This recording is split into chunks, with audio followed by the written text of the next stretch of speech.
Hoje, a gente vai mergulhar em um dos componentes mais cruciais e, ao mesmo tempo, um dos mais anônimos da eletrônica moderna, o Phase Locked Loop, ou, para facilitar, o PLL. Ele é basicamente o maestre silencioso que rege o ritmo de todo o nosso mundo digital. Para a gente começar, uma pergunta rápida. Pensemos um pouco. GPS, Wi-Fi, o rádio do carro são tecnologias sem fio que usamos todo santo dia. À primeira vista, não parecem ter muita coisa a ver uma com a outra, né? Mas o que será que todas elas têm em comum bem lá no seu coração eletrônico? Pois é, a resposta, o que conecta tudo isso é um circuito minúsculo, quase invisível, que trabalha sem parar para manter tudo em perfeita sintonia.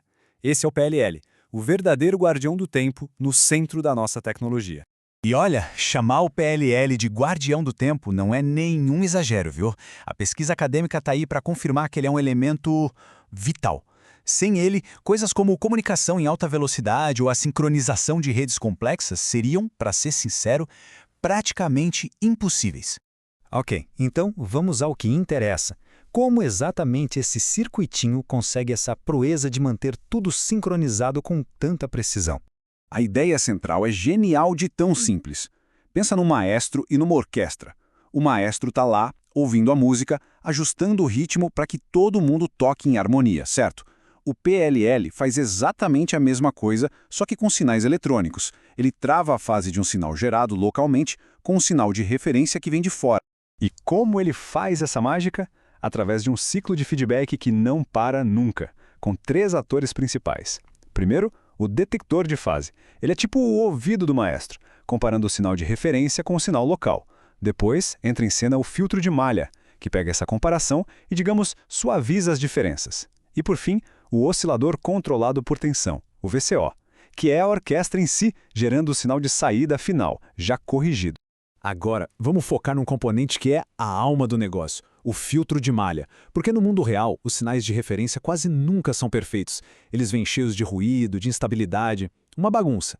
E é o filtro que tem que lidar com tudo isso. É aqui que a verdadeira mágica acontece.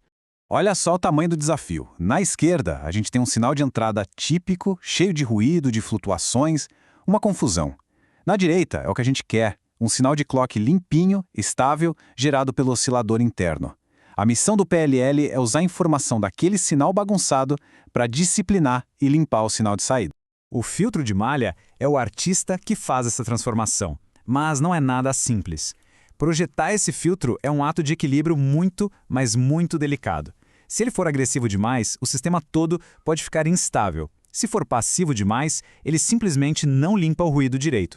Isso nos leva ao que a gente pode chamar de problema do ajuste cachinhos dourados. Sabe, não pode ser muito, não pode ser pouco, tem que ser na medida certa. E vamos ver como isso funciona na prática, com alguns testes de laboratório. A chave para esse ajuste é um parâmetro chamado largura de banda da malha. Vamos dar uma olhada em 3 experimentos para ver o que acontece quando ela está muito alta, muito baixa e finalmente no ponto ideal. Primeiro caso, a largura de banda está alta demais. O que acontece? O filtro acaba sendo permissivo demais e deixa passar muito ruído do sinal de referência. E o pior, a malha fica instável, como a gente pode ver por esse pico aí no gráfico. Ou seja, em vez de limpar o sinal, ele está adicionando mais ruído ainda. Agora, o oposto. A largura de banda está baixa demais, aí o filtro fica muito lento, sabe? Ele não consegue mais acompanhar e corrigir as imperfeições e o ruído do próprio oscilador interno. O resultado, como o gráfico mostra, é um desempenho bem ruim em baixas frequências. E, finalmente, a configuração caixinhas dourados. Com os parâmetros otimizados, o PLL opera de forma estável, com uma margem de fase bem saudável, que é basicamente uma medida de segurança contra instabilidades. Agora sim, ele consegue rejeitar o ruído da entrada e, ao mesmo tempo, corrigir as imperfeições do oscilador. O resultado é aquela saída limpinha que a gente queria desde o começo.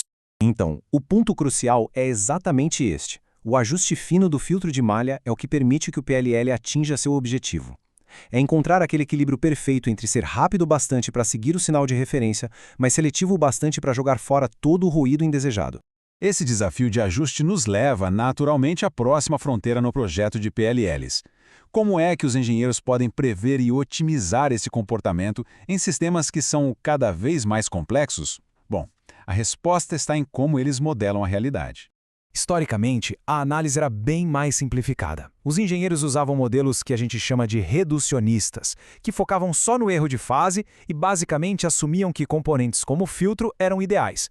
Era um jeito de ignorar as complexidades do mundo real para facilitar os cálculos, entende?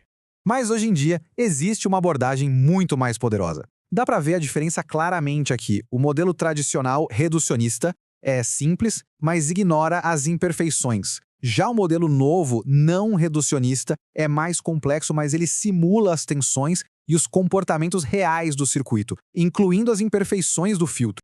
E os benefícios disso, nossa, são gigantescos. Essa abordagem mais realista permite que os engenheiros analisem efeitos não lineares, considerem o ruído de um jeito muito mais preciso e relacionem a simulação diretamente com o que eles podem medir num circuito de verdade. É uma ferramenta de projeto imensamente mais poderosa. E isso tudo nos deixa com uma reflexão final. Da internet 5G aos sistemas de GPS e redes de computadores, a nossa necessidade de sincronização perfeita só aumenta. A pergunta que fica é: como esses modelos sofisticados e esse entendimento profundo do equilíbrio dentro de um PLL vão permitir a criação da próxima onda de inovações tecnológicas? O maestro silencioso, pelo visto, continua a evoluir.